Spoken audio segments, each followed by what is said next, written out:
Good morning. We are having our expat chat first thing in the morning this morning. We came up to this beautiful rooftop deck with my friend Jess, who is an expat who has a place here in Cabo.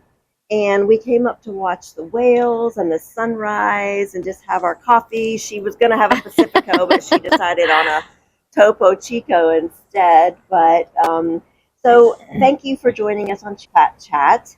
And we're going to talk just a little bit about you and what brought you to Cabo. So, can you tell us a little bit first, Jess, about your background and what you do in your real life? Yeah, so my husband Jason and we live in Colorado, Boulder area, and I'm a banker, and my husband is a CFO of a manufacturing firm back home. And we have a daughter who is currently in her first year of college.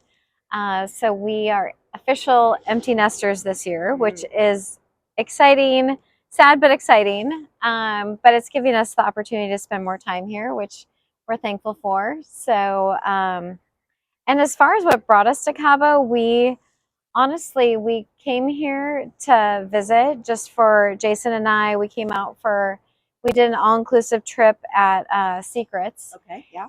We didn't really leave the resort, but we just fell in love with it. And it was pre-COVID, pre-pandemic. And then going through the pandemic, and then the first trip that we took was back to Cabo, and we did another all-inclusive. We brought our daughter. We went to the Hyatt Ziva. Yes. And while we were there, we just started kind of exploring and kind of wondering, what would it cost to get into real estate here? And there's all the guides, all over town that you can grab. And anyways, so we just started kind of thinking about it. And then we were leaving, and I started visiting with a lady at the airport. Her name is Pam. And just started talking real estate, and she said, well, I would love to introduce you to a really great friend of mine, Kenda. And that's how we met, and the rest is history. I love that story. I think that's the best story ever, that you were just in like that, having the conversation about how beautiful this place is. And I wonder like what it would look like if we were to get a place and whatever, and then you meet Pam. Yep. And I love the fact that you were open and friendly with her, and you were just chatting with her at the airport, and how everything just kind of fell into place. Yeah. And Pam sent me a message and said, I just met this lovely lady. You're going to love her. And I gave her your name, so she may or may not reach out to you. And you did. And she's right. You are lovely. And we have become great friends. I love how in Cabo, when you meet people, you're kind of like family really quickly. You just become like really close friends and really good family. Why do you think that is? Why do you think people can form relationships so easily here that are so meaningful? I know you know all your neighbors, like Yeah. you have so many meaningful relationships here. Why do you think that happens here? Well, and I think you actually said it best when we were looking at properties, is you said that you and Greg, your husband, have better friendships here than you did in the States. And it's not because of the people or anything back home. It's just because you're in kind of a different mindset here. I think that we come here to get away from our daily grind and our jobs and, the stresses of whatever life. And so when we come, we're so relaxed. We're down at the local pub grabbing a cerveza, and you start talking to everybody, and it's so easy I think your mindset is just different. And so you're more open to, or you're more available to make those relationships and like meet people and establish those relationships. And here we don't have the schedules that we have back home, so we can be really free to just hang out with friends, and grab drinks, grab coffee. and it's just so different. It's a nice difference. It's really special. It Yeah. gives you time to just, like, I think when you go to the restaurants here, like, they don't rush you out and bring you the bill and like try to get you to leave. They're like, you just sit there and you talk as long as you want to sit and talk. We had lunch yesterday at a really cute restaurant called The Secret Garden, and it was my first time there. And we sat there and talked, and we were able to catch up without the pressures of hurry up and get out of here, Yep. hurry up and get to your next thing, hurry up and get back to work. And you're a very educated professional with a very powerful job, but when you come here, you still have to do your job, and you work from here. When you're here, you're still working, but you also can kind of let go a little bit.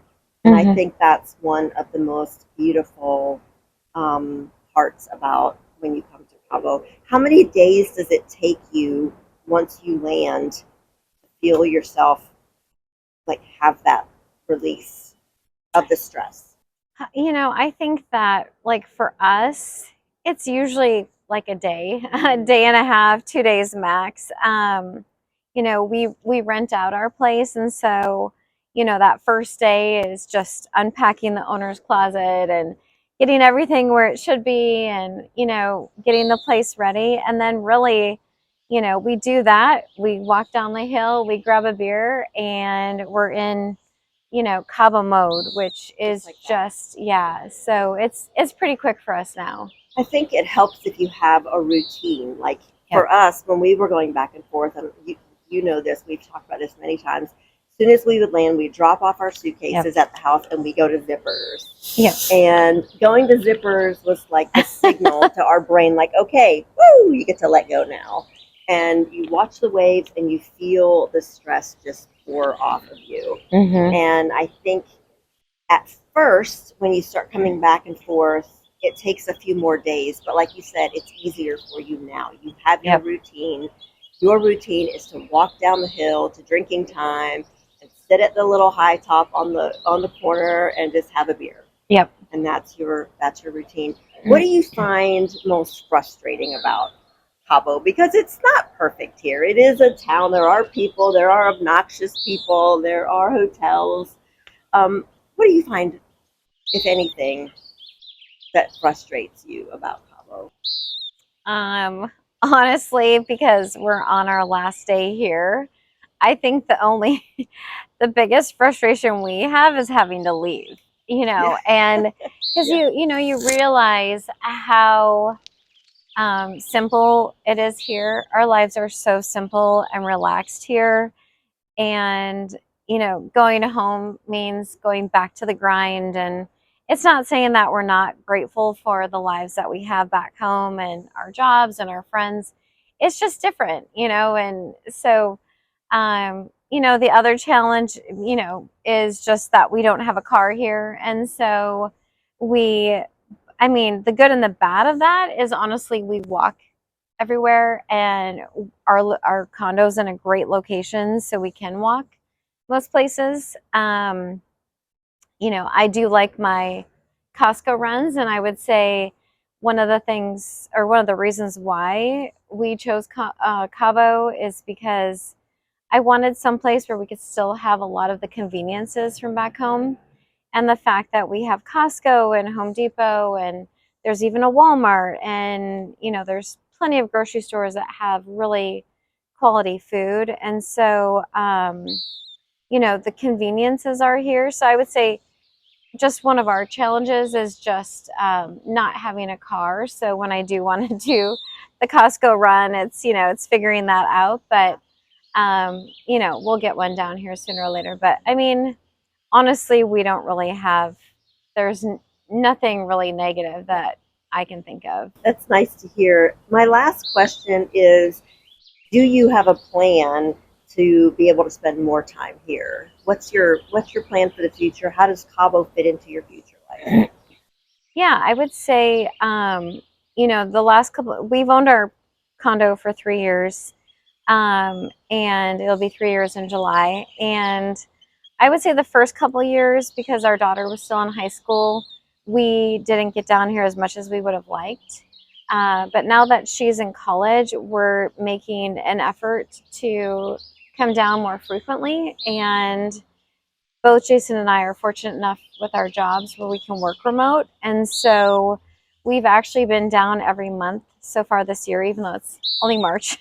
But I've enjoyed it so much because in the past we would go 4 or 5 months. Yeah, to see each other. Yeah.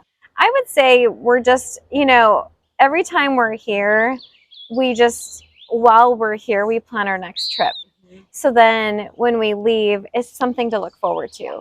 And so that's something that we've started to do, and it really just helps us it forces us to get away and take the time together and to enjoy our home here and being able to reconnect with everybody while we're here. So, we're still working full time. So I think that we're just going to try to continue to get down as often as we can. Mm-hmm. And, as life changes and we're able to get down here more and for longer periods, hopefully that'll come sooner than later. But it's that balance. It is. We're figuring it out. But always treasure our time here. So. Well, I treasure your time here too. So thank you so much for chatting with us today on Expat Chat. If you have any questions that you would like for me to ask Jess, feel free to just leave them in the comments below and I'll make sure that she gets the questions. And we'll see you on the next one.